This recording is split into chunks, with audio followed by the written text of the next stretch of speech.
Good morning student. Class 12 geography lecture second chapter first का आज है।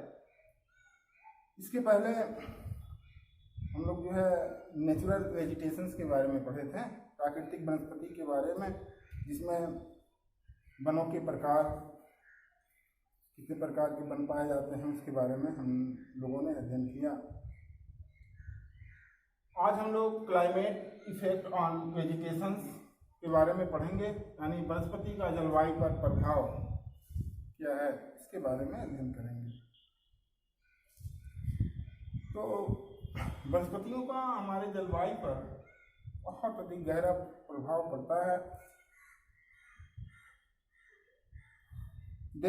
किसी देश की जो प्राकृतिक वनस्पति है, न केवल भारतीय धरातल स्वरूप व मिट्टी के गुणों पर निर्भर करती है। केवल मिट्टी के गुण और मिट्टी की बनावट ही नहीं जलवायु को, वेजिटेशंस को प्रभावित करती है, वनस्पतियों को प्रभावित करती है, बल्कि वहाँ की जलवायु का भी उस पर बहुत ही गहरा छाप पड़ता है, प्रभाव पड़ता है। पेड़ पौधों के विकास के लिए मिट्टी के अलावा, मिट्टी के गुणों के अलावा, मिट्टी की उर्वरता के अलावा तापमान, वर्षा, पवन, प्रकाश की भी अति आवश्यकता होती है तथा उसी के अनुरूप इन्हीं तापमान की वजह से, वर्षा की वजह से, पवन की उपलब्धता, प्रकाश की उपलब्धता के आधार पर पेड़ पौधे विकसित होते हैं। अब देखिए, भूमध्य रेखीय प्रदेश में साल भर, वर्ष भर तेज धूप के कारण अधिक गर्मी पड़ती है तथा अत्यधिक वर्षा के परिणाम स्वरूप ऐसे पेड़ पौधे विकसित होते हैं जो अधिक ऊंचाई वाले, बहुत ऊंचे ऊंचे वृक्ष पाए जाते हैं। घनी पत्तियां होती हैं, कठोर लकड़ी वाले वृक्ष पाए जाते हैं ऐसे प्रदेश में, तथा इन वृक्षों के बीच में कुछ कांटेदार झाड़ियां, बेल, लताएं, झाड़ियां उगने के कारण ये बहुत ही सघन वन हो जाते हैं। इसी प्रकार अगर हम ध्रुवों के पास चले जाएं, जैसा कि आपको मालूम है कि उत्तरी ध्रुव और दक्षिणी ध्रुव जो हमारे पृथ्वी के आखिरी छोर पर स्थित है, तो इसी प्रकार ध्रुवों के समीप क्षेत्रों में वर्ष पर्यंत क्षेत्र जो है बर्फ से ढके रहते हैं, बर्फ से ढके होते हैं तथा केवल काई, लाइकेन के अतिरिक्त कोई भी पेड़ पौधा नहीं पाया जाता है, क्योंकि वहां वर्ष भर बर्फ ही जमे रहते हैं। मरुस्थलीय क्षेत्र में अगर हम चले जाएं तो वहां तापमान अधिक होता है, वर्षा बहुत कम होता है, नहीं के बराबर होता है, और इस वजह से वहां पे कांटेदार झाड़ियां पाई जाती हैं। तो आपने देखा कि किस तरह से मिट्टी भी प्रभावित कर रही है वनस्पतियों को, मिट्टी के गुण भी प्रभावित कर रहे हैं, तापमान प्रभावित कर रहा, वर्षा प्रभावित कर रहा है। तो ये बहुत सारे फैक्टर हैं जो हमारी वनस्पति को प्रभावित करते हैं। जलवायु के प्रभाव के कारण ही उष्णकटिबंधीय एवं शीतोष्णकटिबंधीय क्षेत्रों के महाद्वीपों के आंतरिक भागों में वर्षा की मात्रा कम होने से यहाँ घास के क्षेत्र पाए जाते हैं। उष्णकटिबंधीय के क्षेत्र में जहाँ सवाना प्रकार की घासें विकसित हुई हैं, वहीं शीतोष्णकटिबंधीय क्षेत्रों में स्टेपी, प्रेरीज, पंपास, वेल्सन, डाउन्स आदि प्रकार के घासें विकसित हुई हैं। ये अलग अलग देशों में अलग अलग घासें उगी हैं। अतः स्पष्ट रूप से हम ये कह सकते हैं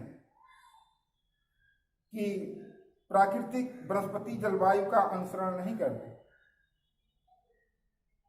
जिन प्रदेशों में जिस प्रकार की जलवायु होती है, अर्थात तापमान होता है, वर्षा होता है, प्रकाश होता है, पवन पाए जाते हैं, उसी के अनुरूप पेड़ पौधे भी विकसित होते हैं।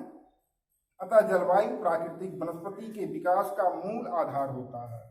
तो आपने देख लिया कि किस तरह से जलवायु हमारे पेड़ पौधों को प्रभावित कर रही है।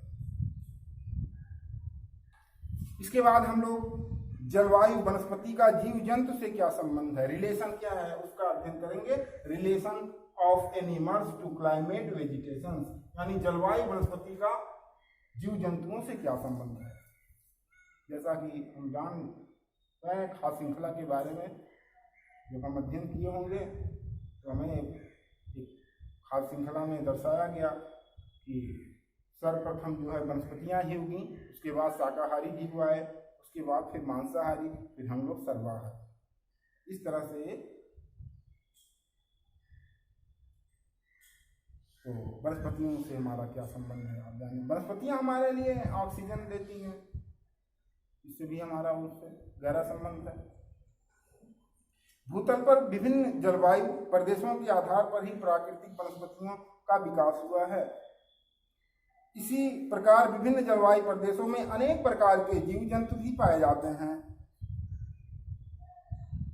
उदाहरण के लिए विषुवत रेखीय प्रदेशों में अमेजन एवं कांगो बेसिन के घने वनों में क्या पाए जाते हैं, देखिए सांप, मेढक, बंदर, छिपकली, गिरगिट, चिड़िया आदि प्रमुख हैं तथा खुले जंगलों में हाथी, गैंडा, जंगली सूअर आदि इत्यादि जानवर, खुंखार जानवर पाए जाते हैं।